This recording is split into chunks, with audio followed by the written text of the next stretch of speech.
बिस्मिल्लाहिर्रहमानिर्रहीम। अस्सलाम वालेकुम स्टूडेंट्स। अच्छा जी, मैन्युफैक्चरिंग अकाउंट के डिस्कशन हमारी चल रही थी, तो हमने कहा था कि बिज़नेस जो प्रोडक्ट बना रहा है, एक प्रोडक्ट बनाने की कॉस्ट कैलकुलेट करने हम सीखने जा रहे थे। ठीक है, तो फैक्ट्री में 3 डिपार्टमेंट होंगे। Number 1 department raw material store होगा, उसका सारा काम रॉ मटेरियल से रिलेटेड होगा। सेकंड डिपार्टमेंट हमारा प्रोडक्शन डिपार्टमेंट होता है और वर्क इन प्रोसेस डिपार्टमेंट होता है। कौन सा? Work in process department. अच्छा, यहाँ पे ओपनिंग वर्क इन प्रोसेस भी क्लोजिंग, ये मैंने भी एक्सप्लेन नहीं किया, अब इसको एज इट इज इधर ही पड़ा रहने दें। ठीक है, इसकी टेंशन ना लें। सेकंड डिपार्टमेंट प्रोडक्शन डिपार्टमेंट होगा। प्रोडक्शन डिपार्टमेंट हमारा क्या करेगा? रॉ मटेरियल को लेबर और एफर्ट्स की मदद से कन्वर्ट करेगा किसमें? फिनिश गुड्स में। और फिनिश गुड जो आएगी वो हमारी बनेगी cost of goods manufactured. Cost of good manufactured का मतलब ये है जो हमने चीज़ें मैन्युफैक्चर की हैं उनके ऊपर लगने वाली कॉस्ट। तो ये जो कॉस्ट ऑफ गुड मैन्युफैक्चर्ड है, इसका मतलब क्या बच्चों? जो चीज़ें हम बना रहे हैं उनको बनाने के ऊपर कौन कौन सी कॉस्ट लगी? तो देखिए 3 ही लगी है ना, एक ये वाला रॉ मटेरियल लगी है, और एक डायरेक्ट लेबर वाली लगी है, और एक सारे एफर्ट्स लगे। तो 3 कॉस्ट जब लगती है तो हमारी जो चीज़ होती है, प्रोडक्ट होती है, वो बन जाती है। क्लियर है? अच्छा जी, यहां तो कोई मसला? ठीक है, आगे चलते हैं इससे। क्योंकि हमने तकरीबन 85% के करीब जो कोर्स पढ़ना है वो मैन्युफैक्चरिंग बिजनेस से रिलेटेड ही पढ़ना है, तो हमें पता होना चाहिए मैन्युफैक्चरिंग बिजनेस में कितनी तरह के स्टॉक्स होते हैं। ट्रेडिंग बिजनेस में कितने तरह के स्टॉक होते हैं? एक तरह का, फिनिश गुड्स, बस खत्म। लेकिन मैन्युफैक्चरिंग बिजनेस में 3 तरह के स्टॉक्स होते हैं। कितनी तरह के बच्चों? नंबर 1 रॉ मटेरियल की इन्वेंट्री होती है, फिर वर्क इन प्रोसेस की इन्वेंट्री होती है, और फिर फिनिश गुड की इन्वेंट्री। अच्छा, ये वर्क इन प्रोसेस हो या वर्ड ये लिखा हो वर्क इन प्रोग्रेस, तो बात एक ही होती है। तो अगर आप कहीं पे वर्ड वर्क इन प्रोसेस की जगह वर्क इन प्रोग्रेस देखें तो अच्छा वर्क इन प्रोसेस कोई और चीज़ होती है, वर्क इन प्रोग्रेस कोई और चीज़ होती है। नहीं, ऐसा नहीं है। तो वर्क इन प्रोसेस लिखा हो, वर्क इन प्रोग्रेस लिखा हो, दोनों का मतलब क्या होता है बच्चों? सेम होता है। ठीक है जी। तो मुझे बता सकते हैं कि मैन्युफैक्चरिंग बिजनेस में कितनी तरह की इन्वेंट्री होगी हमारे पास? कौन कौन सी? Finish good. और चेक करें हमारे डिपार्टमेंट में, फैक्ट्री में कितने कमरे थे? कितने डिपार्टमेंट है? 3।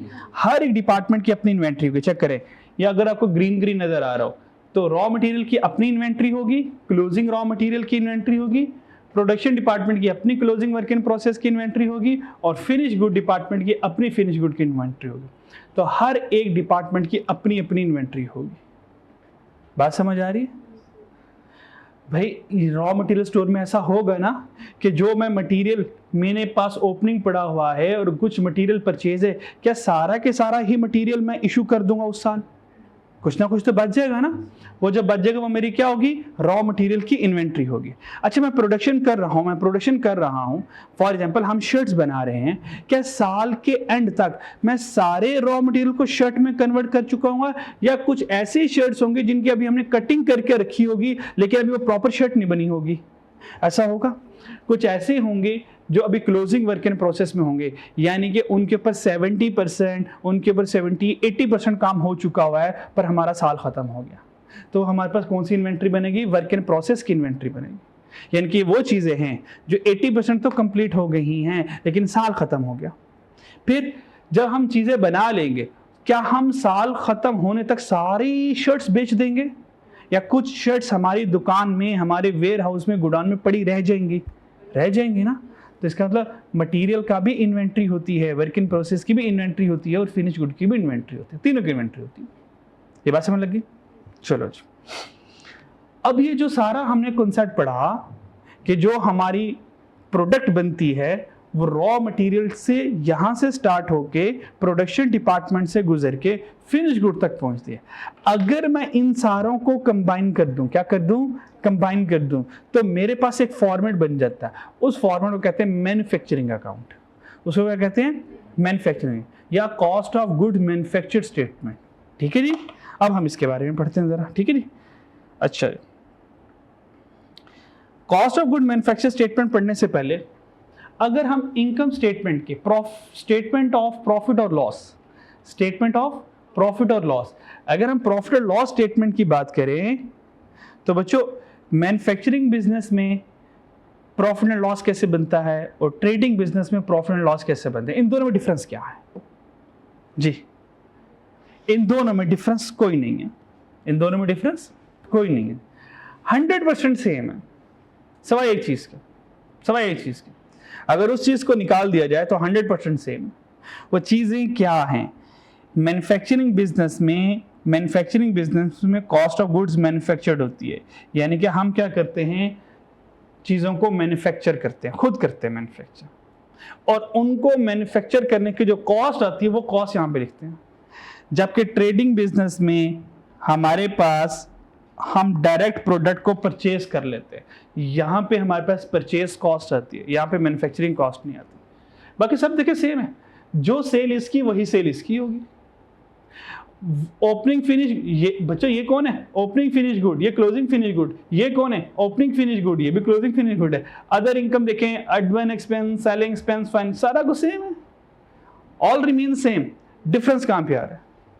मैन्युफैक्चरिंग बिजनेस क्या कहता है, हम चीजें मैन्युफैक्चर करेंगे और उसकी कॉस्ट कंसीडर करेंगे। ट्रेडिंग बिजनेस क्या कहता है, यार हमने तो चीजें मैन्युफैक्चर करनी नहीं होती, हमने तो चीजें खरीद के बेचनी होती, तो यहाँ पर परचेज कॉस्ट आ रही होगी। देन और चेक करें, याद है मैंने पढ़ाया था ये वाला हिस्सा, ये वाला, प्लीज बच्चों ये परचेज वाला, ये प्रोडक्ट कॉस्ट बनेगा, और यहां से यहां तक सारा क्या बनेगा? Non product cost. और प्रोडक्ट और नॉन प्रोडक्ट दोनों को ऐड करेंगे तो हमारे पास बिजनेस के प्रॉफिट्स और लॉस आ जाते हैं, यानी कि बिजनेस की कॉस्ट आ जाती है और इनकम आ जाती है। यहां तक कोई मसला? क्योंकि हमने पढ़ना ही मैन्युफैक्चरिंग बिजनेस के बारे में है, तो अब हम ये देखेंगे, ये जो कॉस्ट ऑफ गुड्स मैन्युफैक्चर्ड है, how to calculate this, how to calculate, ये कैलकुलेट कैसे होगा अब हमने ये देखना। ठीक है जी, यहां तक कोई सवाल? ठीक है जी। Cost of good manufactured, cost of good manufactured statement पे आ जाए। जब भी हम कोई प्रोडक्ट बनाते हैं बच्चों, कितनी डिपार्टमेंट से गुजरती है? 3। कौन कौन सा? रॉ मटेरियल, फिर वर्क एंड प्रोसेस, और फिनिश गुड में कन्वर्ट हो जाता है। अच्छा जी, पहला वाला डिपार्टमेंट कौन सा था? पहला वाला कमरा कौन सा था? मटेरियल का। अच्छा, रॉ मटेरियल में हमने क्या पढ़ा था? क्या होता है? ओपनिंग रॉ मटेरियल होता है, फिर मटेरियल परचेज ऐड कर देंगे, कैरेज इनवर्ड ऐड कर देंगे, परचेज डिस्काउंट अगर हुआ तो लेस, नहीं हुआ तो नहीं करेंगे, कोई मसला नहीं। ठीक है जी। और लेस में क्या करेंगे? क्लोजिंग रॉ मटेरियल माइनस करेंगे, तो ये वो रॉ मटेरियल आ जाएगा जो हमने कंज्यूम किया है, और ये वो रॉ मटेरियल आ जाएगा जो प्रोडक्शन प्रोसेस में यूज होगा। अच्छा, इसको ना याद रखना है, इसकी अहमियत यहाँ पर नहीं आएगी, अगले चैप्टर्स में जाकर आएगी। तो अगर कभी मुझे रॉ मटेरियल कंज्यूम्ड या रॉ मटेरियल यूज्ड फाइंड करना हो तो कैसे फाइंड करूंगा? इस तरह से फाइंड करूंगा। बात समझ आ गई? अच्छा, तो यहां से यहां तक ये बॉक्स क्या मेरा रॉ मटेरियल का डिपार्टमेंट 1 आ गया। अच्छा, रॉ मटेरियल के बाद अगला स्टेप क्या होता था? वो रॉ मटेरियल को कौन पिक करता है? लेबर पिक करेगी ना। देखिए, रॉ मटेरियल को कौन वेलकम करने आएगा? डायरेक्ट लेबर ना। डायरेक्ट भाई दे दो मुझे रॉ मटेरियल, अब इसको हम क्या करेंगे? कटिंग शटिंग करेंगे शर्ट बनाने के लिए। ठीक है, फिर वो मशीनों तक लेके जाएगा। ठीक है, तो रॉ मटेरियल को कौन वेलकम करने आएगा बच्चों? डायरेक्ट लेबर आएगा। तो अगर मैं इस मटेरियल में डायरेक्ट लेबर ऐड कर दूं और डायरेक्ट एक्सपेंस ऐड कर दूं, अगर है तो, अगर नहीं है तो फिर नहीं करूंगा। अच्छा, डायरेक्ट एक्सपेंस में कौन कौन सी एग्जांपल हमने दी थी? जी बच्चों, और एक और दी थी मैंने, रॉयल्टी प्लस लाइसेंस। ये 2 एग्जांपल डायरेक्ट एक्सपेंस के साथ एसोसिएटेड रहती हैं, इसके अलावा भी हो सकती हैं। ठीक है, लेकिन नॉर्मली यही रहती हैं ज्यादा। तो बच्चों हमने क्या किया? मटेरियल और डायरेक्ट लेबर, यानी कि सारे डायरेक्ट खर्चों को, डायरेक्ट मटेरियल, डायरेक्ट लेबर और डायरेक्ट एक्सपेंस, अगर तीनों को ऐड कर दूं तो ये करती है हमारी मेन कॉस्ट। मेन कॉस्ट ये है, मेन कॉस्ट ये है। देखो कि मैं शर्ट बना रहा हूं, उस शर्ट में मेन कॉस्ट क्या होगी? कपड़ा और जिसने उसको स्टिच किया उसका खर्चा, ये मेन खर्चा होगा ना। उसके मतलब शर्ट के अंदर जो धागे लगे हुए हैं, जो बटन लगे हुए हैं, ये तो मेन खर्चा तो नहीं होगा ना, ये तो मेन खर्चा तो नहीं होगा। तो किसी भी प्रोडक्ट को बनाने के लिए जो मेन मोटा मोटा खर्चा होता है वो कौन सा होता है? उसका मटेरियल और उसको बनाने वाले की मजदूरी, that is the direct labour wages. Done हो गया? यहां तक बताएं कोई मसला? ये पहला वाला डिपार्टमेंट हो गया, दूसरे डिपार्टमेंट की डायरेक्ट लेबर होगी, उसका दूसरा डिपार्टमेंट अब सारा आ जाएगा। कैसे? अब हम क्या करेंगे, ये देखिए, प्रोडक्ट को बनाने के लिए कितनी तरह की कॉस्ट चाहिए होती है? 3 तरह की, मटेरियल, फिर लेबर, फिर एफओएच। तो सबसे पहले अपने मटेरियल लिख लिया, statement of manufacturing, cost of good manufacturing statement में, उसके बाद लेबर लिख लिया, फिर एफओएच आ जाएगा। अच्छा, एफओएच कौन कौन होगा? एफओएच क्या होता है? अगर आपको ये पूछे एफओएच क्या होता है? जो डायरेक्ट मटेरियल और डायरेक्ट लेबर ना हो, डायरेक्ट मटेरियल और डायरेक्ट लेबर के अलावा सारे फैक्ट्री एक्सपेंसेस एफओएच होते हैं। इसकी कोई लिस्ट नहीं होती क्योंकि तादाद में बहुत ज्यादा होते हैं, ठीक है जी। तो हमने कुछ लिस्ट लिखी हुई है ताकि थोड़ा सा हमें हाउ नो हो जाए कि फैक्ट्री एक्सपेंसेस में कौन कौन से एक्सपेंसेस अकर्ड होते हैं। नंबर 1 इनडायरेक्ट लेबर होगा, जिसमें गार्ड आ जाएगा, सुपरवाइजर आ जाएगा, क्लीनर आ जाएगा, ऑफिस बॉय आ जाएगा। मेडिकल फैसिलिटी फॉर एम्प्लॉयज, अगर एम्प्लॉयज को कोई मेडिकल फैसिलिटी दी जा रही है तो ये खर्चा हो रहा है। ये खर्चा किस खाते में जाएगा? शर्ट के खाते में जाएगा, शर्ट के हिस्से में जाएगा, ठीक है जी। इलेक्ट्रिसिटी, मशीन की रिपेयरिंग एंड मेंटेनेंस किस वजह से हो रही है? शर्ट बनाने की वजह से हो रही है। ना शर्ट बनाऊंगा ना मशीनों की रिपेयरिंग मेंटेनेंस होगी, ठीक है। फैक्ट्री रेंट, अगर फैक्ट्री रेंट में है तो फैक्ट्री रेंट मेरा एक्सपेंस होगा, और अगर मेरी अपनी फैक्ट्री है तो फैक्ट्री का रेंट तो नहीं होगा, लेकिन उसकी फैक्ट्री की डेप्रिसिएशन आएगी। अपनी फैक्ट्री है तो डेप्रिसिएशन, किराए की फैक्ट्री है तो उसका रेंट होगा, और अगर फैक्ट्री रेंट की है उसकी डेप्रिसिएशन नहीं होगी क्योंकि एसेट मेरा नहीं है ना, एसेट मेरा नहीं है, asset doesn't belong to me. बात समझ आ रही है? एसेट की कोई इंश्योरेंस कॉस्ट, कोई मशीन वगैरह, कोई प्लांट वगैरह एक्सपेंस है, उसके हमने इंश्योरेंस करवाई हुई है, ठीक है। इसके अलावा जितने भी फैक्ट्री एक्सपेंसेस होंगे सारे के सारे एफओएच को ऐड कर देंगे। और आपको मैंने कहा था जब भी हम प्रोडक्ट बनाते हैं, प्रोडक्ट को बनाने के लिए कौन कौन सी कॉस्ट लगती है? Material, labour, FOH. बीच में डायरेक्ट एक्सपेंस में खा जाता हूँ क्योंकि कभी कभी आएगा वो, तो ज्यादातर क्या रहता है? मटीरियल, चलो ऐसा कर लो, direct material, direct labour, direct expense, FOH. ये 4 से या 3 कर लें इसको, जी जल्दी बोले, 4 कर लें। तो direct material, direct labour, direct expense और एफओएच, ये 4 लगती है। तो जैसे ही हमने एफओएच ऐड कर दिया, ये बच्चों हमारे पास बन जाती है current manufacturing cost. Current manufacturing cost यानी कि अभी जितनी भी प्रोडक्ट्स हम बना रहे थे उनकी मैन्युफैक्चरिंग कॉस्ट किया। फिर इसके अलावा हम यहाँ पे एडजस्टमेंट करते हैं। बच्चों ये क्या है? Current manufacturing cost. Current manufacturing cost का मतलब ये है कि हमने जितने भी रॉ मटेरियल को फिनिश गुड में कन्वर्ट किया उनके ऊपर इतनी कॉस्ट लगी। इसके अलावा कुछ ऐसे भी तो होंगे, फॉर एग्जांपल अब मैं ओपनिंग और क्लोजिंग वर्किंग प्रोसेस की बात कर रहा हूं। फॉर एग्जांपल हम बात कर रहे हैं 2025 की, किसकी बात कर रहे हैं? 2025 की। ये जो ओपनिंग वर्किंग प्रोसेस होगा, कह सकता हूं ये एंड ऑफ 24 होगा, ये 24 का एंड होगा। जब 24 का एंड हुआ, दिसंबर आई, 31 दिसंबर आई, रात के 12 बज गए, फैक्ट्री बंद हो गई, तो कुछ चीजें, कुछ शर्ट्स बनना रह गई थी। जब वो कुछ शर्ट्स बनना रह गई थी, मान ली वो 80% बन चुकी थी, वो कितनी बन चुकी थी? यहाँ पे एंड ऑफ 24 में वो 80% सारा के सारा प्रोसेस कंप्लीट हो चुका था। जैसे ही सुबह फैक्ट्री में ओपन करूंगा, मुझे बताएं सबसे पहले इनको कंप्लीट करूंगा या नए सिरे से मटेरियल उठा के उसकी शर्ट बनाना शुरू कर दूंगा? पहले ये 80% कंप्लीट हुए, इनके ऊपर थोड़ा सा और वक्त लगाएंगे, इनको कंप्लीट करेंगे।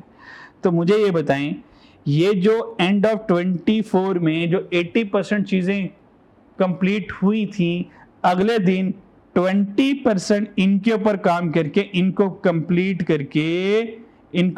करके फिनिश गुड्स में कन्वर्ट कर दूंगा। तो कह सकता हूं करंट मैन्युफैक्चरिंग कॉस्ट में ये जो ओपनिंग वर्क इन प्रोसेस हैं, ये हमारे वाले साल में यानी कि 2025 में आके कंप्लीट हुए हैं। जब ये 2025 में कंप्लीट हुए हैं तो इनकी जो कॉस्ट कैलकुलेट करेंगे वो 25 में कैलकुलेट करेंगे। जब प्रोडक्ट प्रॉपर बन जाती है फिर ही उसकी कॉस्ट डिटरमिन होती है, या वर्क इन प्रोसेस में हो फिर भी हम उसकी कॉस्ट डिटरमिन कर लेते हैं। मान ले मेरी शर्ट बनी नहीं है, क्या मैं कह सकता हूं कि मैं ये 1000 रुपए की शर्ट कॉस्ट करेगी मुझे? क्या कह सकता हूं? जब तक वो प्रॉपर बन नहीं जाती तब तक मैं कॉस्ट डिटरमिन कर नहीं सकता। ठीक है, अंदाजा तो लगा सकता हूं, लेकिन वो एक शर्ट कॉस्ट कितनी करेगी क्या बनाए बगैर एग्जैक्ट मैं फाइंड कर सकता हूं? नहीं। तो इसका मतलब ये होगा 80% बन चुकी है।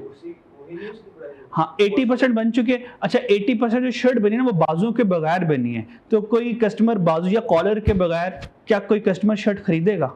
आप कहेंगे यार देखो 80% तो शर्ट बन गई ना, कॉलर ही रह गया, घर जाके लगा लेना खुद ही, ठीक है, और 20% चलो तो मैं तुम्हें डिस्काउंट कर देता हूँ। कोई प्रोडक्ट खरीदेगा? नहीं खरीदेगा भाई, वो तो फिनिश गुड फॉर्म में खरीदेगा ना, टिप टॉप मिले, प्रेस हुई हुई मिले, सब कुछ एग्जैक्ट बेहतरीन हो। बात समझ आ रही है? तो 80% का मतलब ये है कि वो फिनिश गुड में कन्वर्ट ही नहीं हुई है, अभी कोई कॉलर नहीं लगा, उसके बटन नहीं लगे, कोई प्रेस नहीं हुआ। बात समझ आ रही? पैकेजिंग नहीं हुई, ठीक है नहीं? अच्छा तो मुझे ये बताएं, क्या ये जो 80% कंप्लीट है पिछले साल का, ये हमारे साल कंप्लीट होगा? तो इसकी कॉस्ट कहाँ आएगी? हमारे साल आएगी। तो हम क्या करेंगे इस करंट मैन्युफैक्चरिंग कॉस्ट में, दैट्स व्हाई हम opening work in process cost को ऐड करते हैं, क्योंकि इसने हमारे साल में ऐड होना होता है। क्या मेरी बात समझ आई? ओके। फिर क्लोजिंग क्या करेंगे? वो माइनस कर दें। क्यों? क्लोजिंग में फॉर एग्जांपल 2025 का जब एंड आया, जब हमारे पास ये आया टाइम 31 दिसंबर 25 आया, तो कुछ प्रोडक्ट इनकम्प्लीट रह गई। जब वो इनकम्प्लीट हैं, क्या उसकी कॉस्ट हम कैलकुलेट कर सकते हैं? तो भाई हम माइनस कर देंगे। हम कहेंगे भाई आपकी कॉस्ट कैलकुलेट नहीं कर सकते, तो इसको माइनस करने के बाद कॉस्ट ऑफ गुड मैन्युफैक्चर्ड, यानी कि ये वो कॉस्ट आएंगी जो प्रॉपर बन चुकी हैं, जो बन चुकी हैं, यानी कि ये कॉस्ट ऑफ गुड्स मैन्युफैक्चर्ड आ जाएगी, ये टोटल प्रोडक्शन कॉस्ट आ जाएगी, यानी कि कॉस्ट ऑफ कंप्लीटेड यूनिट्स आ जाएंगे, यानी कि ये उन यूनिट्स की कॉस्ट है जो मुकम्मल बन चुके हैं, क्योंकि जो नहीं बने थे उनको हमने माइनस कर दिया। डन हो गया? तो जो करंट मैन्युफैक्चरिंग कॉस्ट, अब करंट मैन्युफैक्चरिंग कॉस्ट कैसे आएगी? Direct material, direct labour, direct expense और एफओएस से आएगी। दोबारा करंट मैन्युफैक्चरिंग कॉस्ट कैसे आएगी? हाँ, अगर उसमें मैं opening work in process add कर दूं, क्लोजिंग माइनस करूं, फिर कॉस्ट ऑफ गुड मैन्युफैक्चर्ड आता है। इस कॉस्ट ऑफ गुड मैन्युफैक्चर्ड नीले वाले को, इसको उठा के यहां पर रखेंगे हम, जो हमने इनकम स्टेटमेंट बनाई उसको उठा के यहां पर रखेंगे। जब ये कॉस्ट ऑफ गुड मैन्युफैक्चर्ड यहां पर आएगा तो ओपनिंग, ये ओपनिंग कौन है बच्चों? ये ओपनिंग कौन है? Finish good. और ये कौन है? ये फिनिश गुड है। तो ओपनिंग फिनिश गुड क्या कर देंगे? ऐड कर देंगे, क्लोजिंग फिनिश गुड माइनस कर देंगे, तो फिर कॉस्ट ऑफ सेल आ जाएगी। फिर यहाँ पे कि बच्चों क्या आ जाएगा? कॉस्ट ऑफ सेल आ जाएगी। क्या मेरी बात समझ आ रही है बच्चों? एक तरीका तो ये है बच्चों, एक तरीका तो ये है, अब कॉस्ट ऑफ गुड मैन्युफैक्चर्ड यहाँ पे लिखो, ओपनिंग और क्लोजिंग फिनिश गुड को यहाँ पे शो करवा दो। दूसरा तरीका ये है बच्चों, कॉस्ट ऑफ गुड मैन्युफैक्चर्ड तक पहुंच गए, नीले तक, यहीं पे आप ओपनिंग फिनिश गुड की कॉस्ट ऐड कर दो और क्लोजिंग फिनिश गुड की कॉस्ट लेस कर दो, तो आप डायरेक्ट कॉस्ट ऑफ सेल तक पहुंच जाएंगे। अब ये सिंगल वैल्यू को उठा के इनकम स्टेटमेंट में लिख दो जाके, यहां पे जो कर दिया फिर वहां पे नहीं करूंगा। अब डायरेक्ट इस रेड वाली वैल्यूज को उठा के, इस रेड वाली वैल्यूज को उठा के हम यहां पे लिख देंगे, यहां पे कॉस्ट ऑफ सेल, यानी कि ये डायरेक्ट कॉस्ट ऑफ सेल में पास आ जाएगा। इस फॉर्मेट को जल्दी से रिवाइज कर लें, फिर एक क्वेश्चन करते हैं। हाँ जी, हाँ जी,